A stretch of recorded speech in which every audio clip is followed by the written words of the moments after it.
Red green online present. So একটা অশিক্ষিত মূর্খ জনগোষ্ঠী করে রাখা হয়েছে, পলিটিক্যালি বলছি। এবিসিডি পড়তে পারলে আর কথা জানলে পলিটিক্যালি এডুকেট হয় না। এই রাষ্ট্র লার্জলি একটা ইলিটারেট ইগনোরেন্ট পলিটি, এবং এটার জন্য দায় হচ্ছে আমাদের টোটাল পলিটিশিয়ান। এই যে জুলুভাই বলছেন না যে পলিটিশিয়ানদের কাছ থেকে পড়াশোনা, এটা আমার দায়, আমাদেরকে নিতে হবে এটা। যদি আমি এই রাষ্ট্র কখনো শাসন করি না, যারা শাসন করেছেন তাদেরকে বোল্ডলি বলতে হবে যে ইয়েস উই মেড মিস্টেকস। ভুল স্বীকার করে মধ্য দিয়ে হচ্ছে সংস্কার তৈরি হয়। এটা তো লেনদেনের ব্যাপার, যে আমি প্রতিনিধি হিসাবে দাঁড়াতে চাচ্ছি, আমি নির্বাচিত হলে আপনার জন্য আমি এটা ডেলিভার করব, আর আপনি কি পাবেন সেটা আপনি বুঝে নেন। আপনি আমাকে বিশ্বাস করতে পারছেন কিনা যে ডেলিভার করবার ক্যাপাসিটি আমার আছে কিনা। তাহলে একদল ক্রুকস অ্যান্ড ক্রিমিনালসদেরকে প্রত্যেকটা রাজনৈতিক দল নির্বাচিত করেছে, তারা সিম্পলি রাষ্ট্র বোঝে না, রাজনীতি বোঝে না। আপনি দেশের জনগণের কাছে যান, তিনি মেম্বার এবং এমপির কোনো পার্থক্য আপনাকে বলতে পারবে না। তাদের কাছে পার্থক্যটা হচ্ছে, একটা ইউনিয়ন পরিষদের মেম্বার মানে হলো সে একটা ছোট রাস্তা করতে পারবে, ধরেন 5 মিটারের একটা রাস্তা। চেয়ারম্যান মানে কি, সে একটা 10 মিটারের রাস্তা করতে পারবে। উপজেলা পরিষদের চেয়ারম্যান মানে কি, সে একটা আধা মাইলের রাস্তা আপনাকে করে দিতে পারবে। এমপি মানে কি, সে আপনাকে 5 কিলোমিটার রাস্তা করে দিতে পারবে। আর প্রধানমন্ত্রী মানে হলো সে আপনাকে একটা পদ্মা সেতু করে দিবে। এই হলো মেম্বার থেকে এমপি পর্যন্ত আমাদের রাজনীতির বুঝ। এটা কি 51 বছর আগে, 52 বছর আগে শুরু করলে পারতাম না এই মানসিকতাটা চেঞ্জ করতে?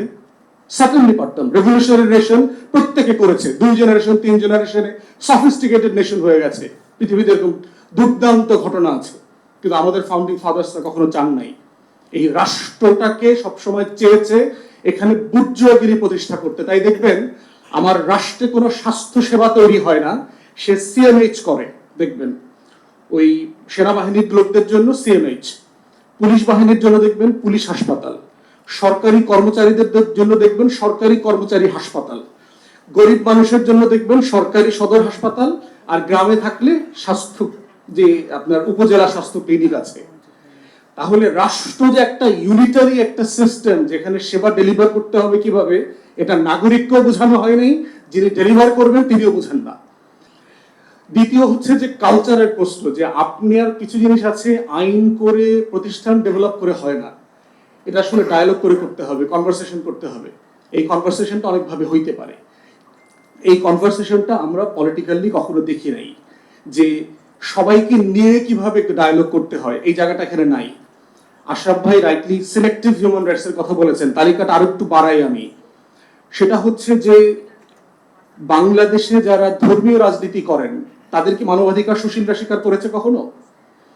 আমাদের মনে থাকার কথা, আশরাফ ভাই সাংবাদিক ছিলেন, সিপিবির প্রোগ্রামে যখন বোমা হামলা হইল, বাংলাদেশের সকল পত্রিকা সেদিন বলল জামাত শিবির দায়ী। আসলে কি জামাত শিবির দায়ী ছিল? পরিবর্তন হয়ে গেছে তো। আপনি যদি গুড ফেইথেও লিখে থাকেন, আপনি কারেকশন করবেন না?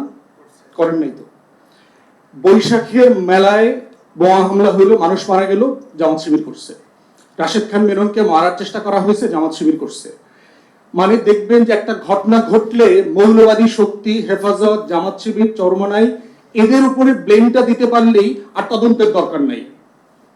তাহলে এই যে সিলেক্টিভ হিউম্যান রাইটস আমরা দেখলাম চর্চিত হয়েছে, বাঙালি হইতে বলা হয়েছে আমাদের পাহাড়ি নাগরিক যারা আছেন সেই সকল ভাই বোনদেরকে, 72 সালে নাগরিক হইতে বলা হয়েছে। জানি না ওনারা এখনো বাঙালি হয়েছেন কিনা, কিন্তু তো লড়াই সংগ্রাম করা লাগতো না। আমরা কারেকশন করেছি, আওয়ামী লীগ করেছে। যেই বাঙালি জাতীয়তাবাদ আমাদের ফাউন্ডিং ফাদার্সদের ডিক্লারেশনে ছিল না, আপনি এটা যোগ করলেন কেন? আপনি নতুন আইডিয়া ইনসার্ট করলে বিভক্ত করলেন কেন? আমাদেরকে প্রয়োজন ছিল না তো, সবাই তো বাংলাদেশি, সবাই এদেশের নাগরিক। তাই এই যে কালচারাল ফেনোমেনাগুলোর জায়গা থেকে আমাদেরকে অ্যাড্রেস করা দরকার। করণীয় কি?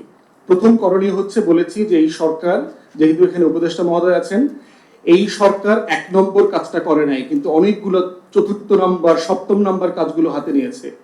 সে জুলাই আগস্টে ঘটে যাওয়া বাংলাদেশের নৃশংসতম গণহত্যার কোনো তদন্ত কমিটি করে নাই। আমরা পাবলিকলি এই গণতদন্ত কমিশনের প্রস্তাব করেছি, কাঠামো প্রস্তাব করেছি, কিভাবে হতে পারে প্রত্যেকটা বলেছি। এটা যদি জাতিসংঘ কিছু অংশ করে দেয়, আইসিসিতে আমরা কিছু অংশ করি, করবে, কোনো সমস্যা নাই। কিন্তু আমার গল্পটা তো জানতে হবে, যে রাশেদ বলেছে, বই ভাই বলেছে, আরো যারা গুণ ছিলেন, শান্ত ভাই বলেছেন, তার গল্পটা তো শোনার ব্যবস্থা করতে হবে। একটা গণ তদন্ত কমিশন প্রায় 2 মাসে হইল না। আমরা এখনো জানি না কয়জন মানুষ খুন হয়েছে, কয়জন মানুষ শহীদ হয়েছে।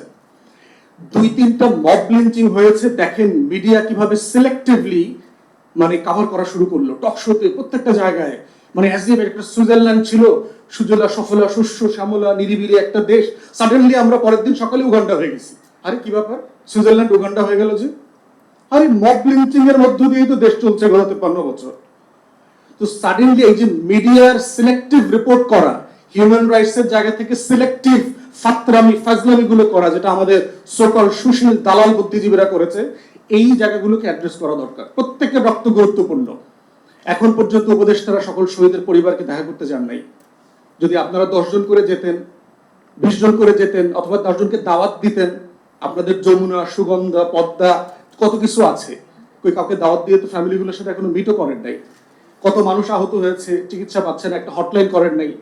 আপনারা একটা হটলাইন ওয়ান স্টপ সার্ভিস করতে পারতেন, যে আহত নিহত জুলাই গণহত্যার শিকার যারা আছেন, এই 10টা নাম্বারে আপনারা চান, আপনারা কি চান, আহত হয়েছেন, চিকিৎসা চান, কোন জায়গাতে আছেন, কোন থানাতে, কোন ওসির দরকার, কে হেল্প করছে না, এই যে হেল্প পাচ্ছি না, এই কথাটা বলবার তো রাষ্ট্রের একটা জায়গা থাকতে হবে।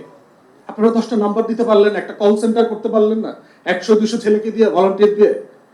এই সিম্পল জিনিসগুলো আপনারা না করে আপনারা সংবিধানে চলে গেছেন। ফাইন, আমরা ওয়েলকাম ইট। দ্বিতীয় করণীয় হচ্ছে, আমরা চাই সেটা হচ্ছে যে গুম খুনের ব্যাপারে একটা তদন্ত কমিটি হয়েছে। আমি এর আগে বলেছি যে 2টা কমিশন না করলে হইতো, এটাও না করলে পারতেন।